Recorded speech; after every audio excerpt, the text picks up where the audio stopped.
Attack on Titan, one of the biggest animes of all time. If you look on my anime list and sort by popularity, number one.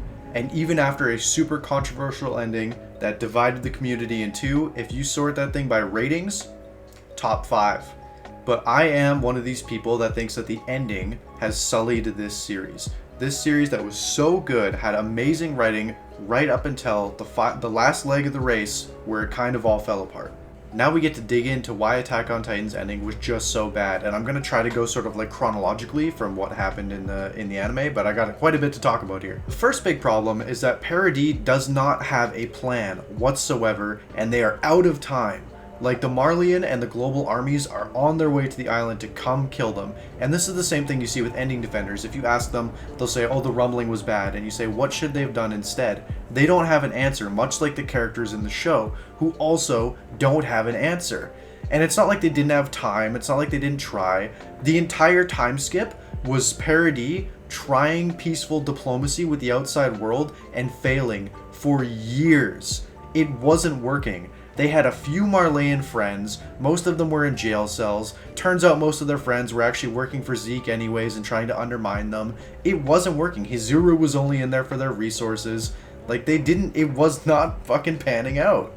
Attack on Titan managed to create a solution where, like, a global genocide was the only reasonable option left to the protagonist, which is, like, horrifically tragic. And it was amazing writing that can actually twist so many people to support a global genocide of all peoples just because we are attached to these characters so much. And you could really buy in, or at least some of us could really buy in, that the rumbling was the only option left at that point. Especially if you look at Eren's motivations leading up to the rumbling. He wants his friends to live and have long lives, he wants to save the island of Paradis, and he wants to end the Titan curse, or at least get rid of the imbalance that the Titan curse was causing.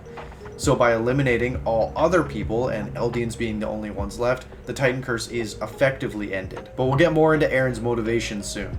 I want to take a second to talk about the final battle itself, the Alliance versus Eren. Now, some people have a problem with the Alliance just even forming at all. I'm okay with it when you're facing a threat as big as Eren and the Rumbling. It kind of makes sense that everybody would come together to try and put a stop to that, fight for their lives. Enemy of my enemy is my friend. I'm okay with that. What I'm not okay with is the insane plot armor of the Alliance members. There are 9 people. Yes, they have Ackermans. Yes, they have Titan Shifters, but they also have regular people with them that just live to the end. Jean, Connie, Gabby. How? How did these people make it through Attack on Titan and the Rumbling, the biggest conflict that the show's ever seen? This is the same show that in like episode 3 killed 250,000 civilians that were conscripted on Paradis Island that just got launched into pure Titans and just died. This is the show that killed countless characters, the entire Levi squad dead, Nanaba dead, Mike dead. Early Attack on Titan really set the tone that this was a cutthroat setting. It's different than the rest. This isn't Naruto, this isn't Fullmetal Alchemist, this is Attack on Titan. People can and will die unless you're in the Alliance. Then you're completely fine no matter what happens. The only members that die in the Alliance are people that decided to give a heroic sacrifice. And this is a thing that kind of started in when Mappa took over for the final season. I don't know if this was like how it was portrayed in the manga or whatever, but every battle is incredibly one-sided. Like when the Paradis forces, the scouts, attack Marley, they lose like 6 people and kill like 200 of them. Yeah, they've got ODM gear, but guess what? When Marley invades Paradis, suddenly the scouts are dropping like flies, getting gunned down by the Marleyans, and there's nothing they can do about it. And then when the Alliance goes to fight the Jaegerists, suddenly the Jaegerists can't hit the broadside of a barn. Nobody ever gets shot. Nobody ever gets cut. They're just fine. They kill hundreds of Jaegerists, seemingly with ease. The absolute biggest culprit of this, though, is when the Alliance fights all of the ancient Titan Shifters on Eren's back. What the fuck was going on there? There are only 2 options here, and people will kind of tell you either way. Either Eren was directly controlling all of the Titan Shifters, or Ymir, whatever. They were either being controlled to let the Alliance win on purpose and not kill any of them, in which case, why were they there? I don't know.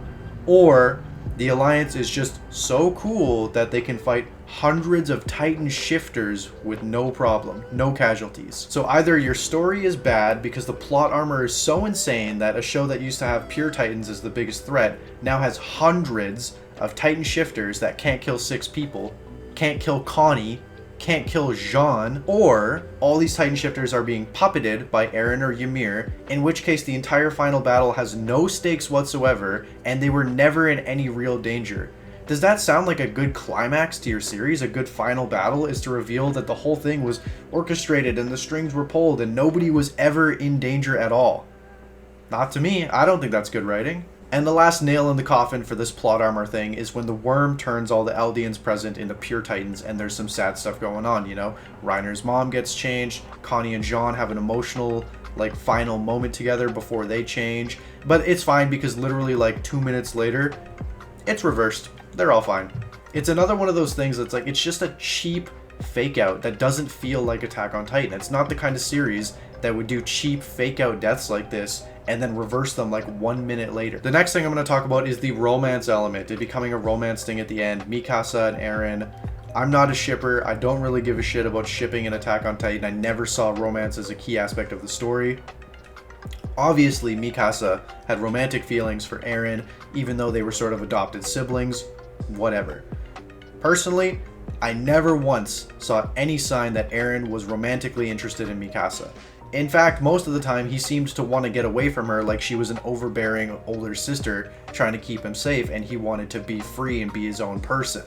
But suddenly after like a decade in real life, years of this manga, years of this anime, and years in the story of Eren never once really displaying romantic feelings towards Mikasa, never thinking about her in that way, never talking to her that way, suddenly he's going to burst into tears and say that he's always loved her from the bottom of his heart.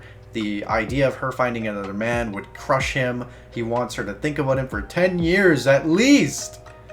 What the fuck? Where did that come from? And don't get me started on Ymir loving King Fritz. This whole Ymir situation, what is actually happening, is like the dumbest shit ever. The worst case of Stockholm Syndrome in history. I don't know, you get...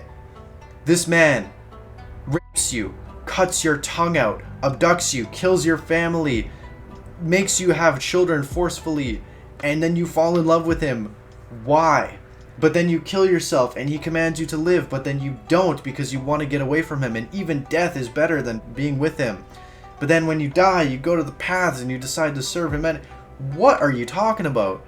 And it turns out she had to wait 2,000 years to watch Mikasa kill Eren just to see if she would. Hey, let's just see if she will.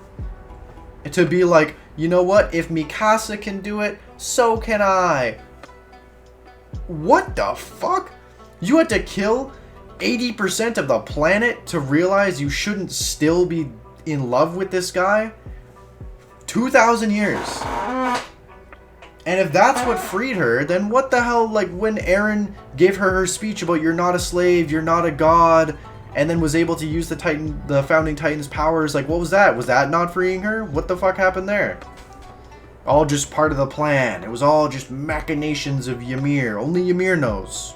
In the midst of all of this whinging, I'm going to defend one thing in the Attack on Titan ending that many people dislike. The death of Zeke. I'm actually okay with it. I thought Zeke's death was fine. Him realizing that it's the little things in life and that he doesn't need to look at everything on this global scale of like life is just suffering and endless blah blah blah, and finding the joy in the tiny things like playing catch with Mr. Casaver. I'm fine with Zeke's decision, Zeke's thought process. I'm actually on board with that. However, I will say Levi killing Zeke, not really satisfying at that point, right? It's been so long and so much has happened with these characters that it's no longer like this cathartic, like, oh yeah, Levi finally took him down and fulfilled Erwin's wish. It's like, Levi cut the guy's head off. He wanted to die anyways. He regretted everything. It's been like 20 years later. Like, whatever. Now we're getting into Eren's stuff with the rumbling, his motivations. We're going to be getting into that in a second. First, we want to talk about his plan. We're going to do Eren's plan. Not his, like, the rumbling, I want to kill everybody plan, but this 80% thing that he actually did. Eren's plan, what it accomplished, And what were the alternatives to that? Because earlier I talked about how the rumbling was the only option left. But if you're going to leave 20% of people alive to keep fighting forever, now there's other options. That's no longer a reasonable plan. Killing 100% of people so that the island is safe, there's no more discrimination based on the Titan curse, and his friends get to live safe, happy, long lives, understandable. Killing 80% of the planet for no reason, not very cool, dude. So let's talk about some better alternatives. Zeke's plan, the euthanasia plan.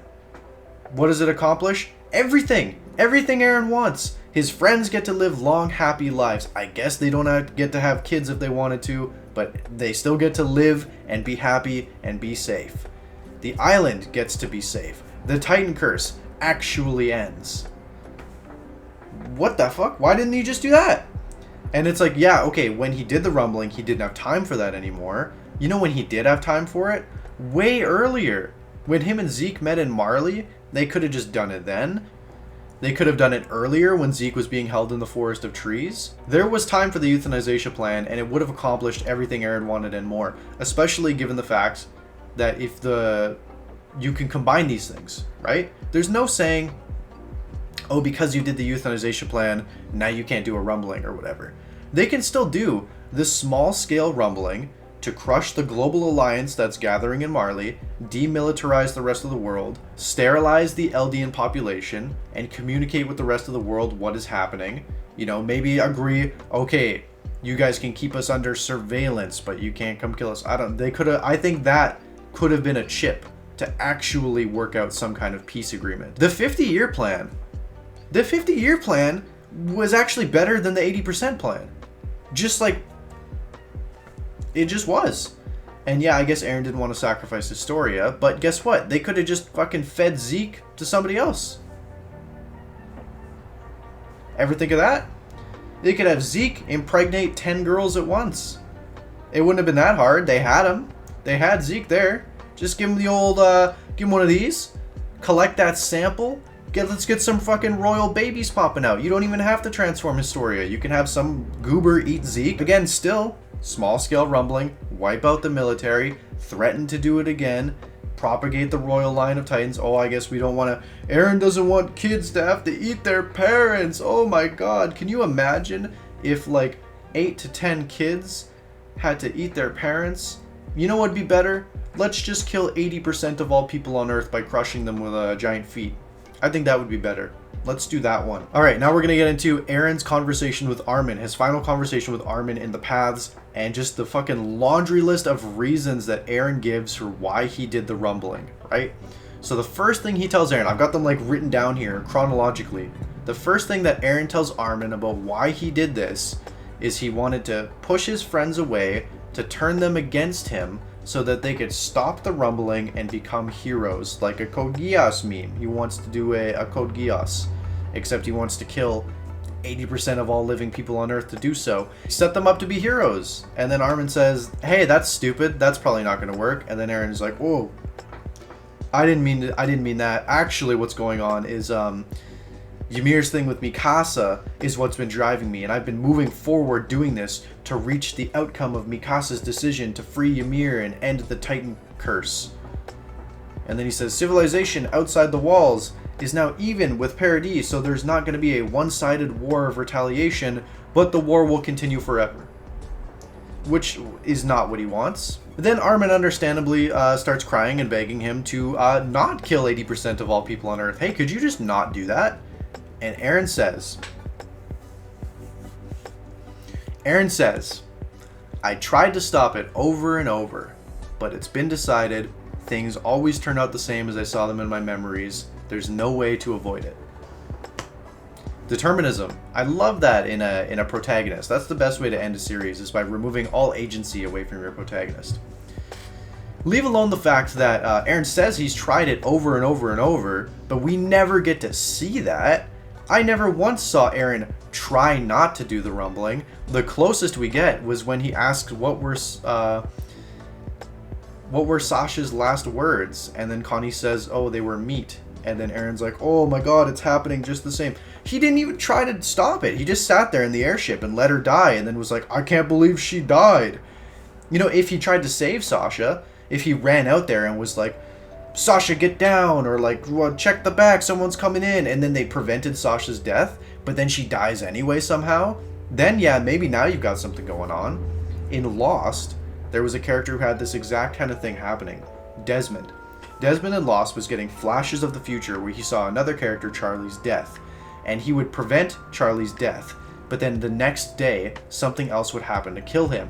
And Desmond continued to save Charlie's life and prevent his death day after day after day before finally talking to him and saying, dude, I can't keep doing this forever.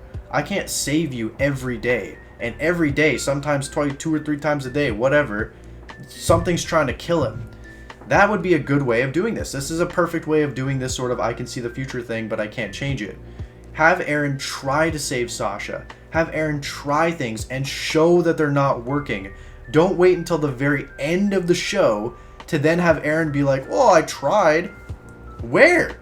Where did you try? Show me. How about you just don't do it? Ever think of that? How about you just don't do the rumbling if you don't want to? Don't say you tried to stop it. You're the one who did it.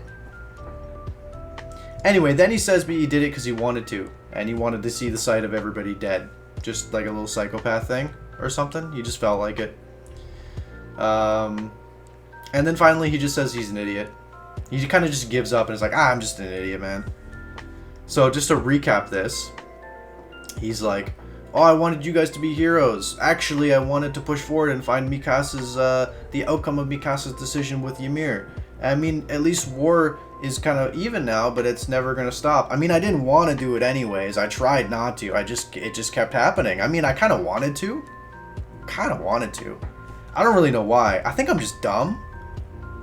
That is Eren's conversation with Armin. And that is what people are like, oh my god. I love it.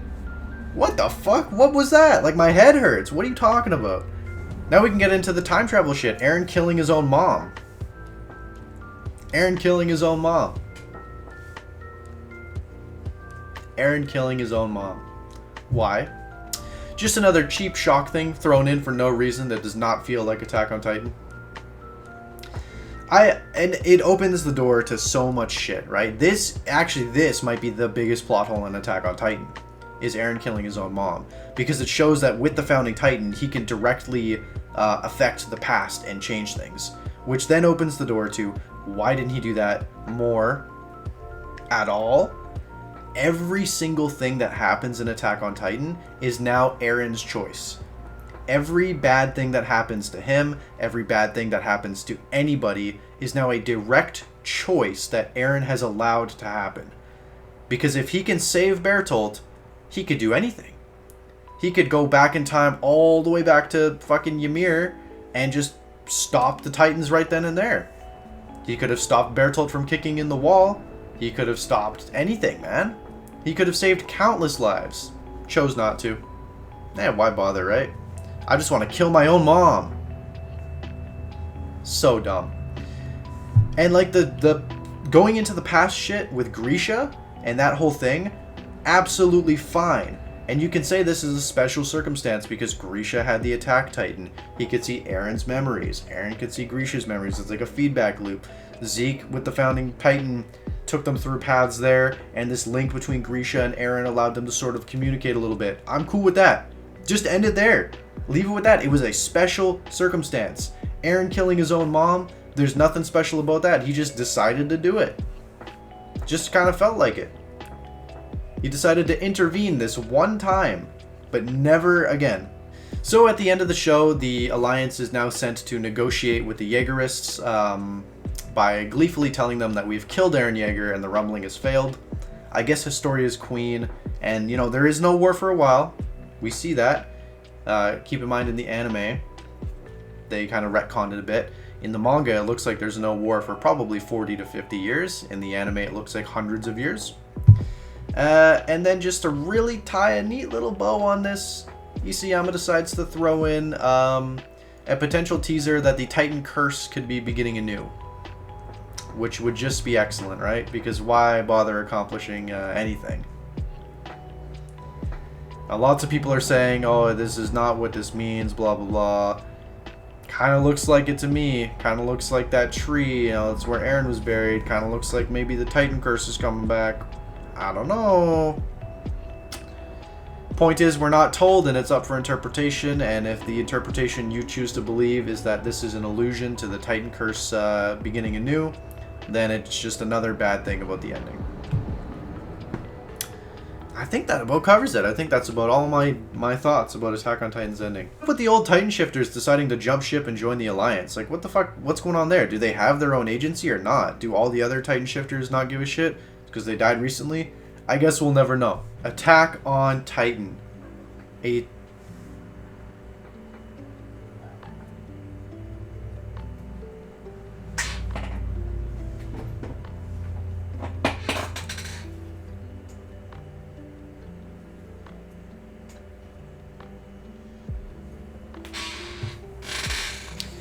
Attack on Titan. One of the biggest animes of all time. It had a super controversial ending, but even after that, it's still ranks in the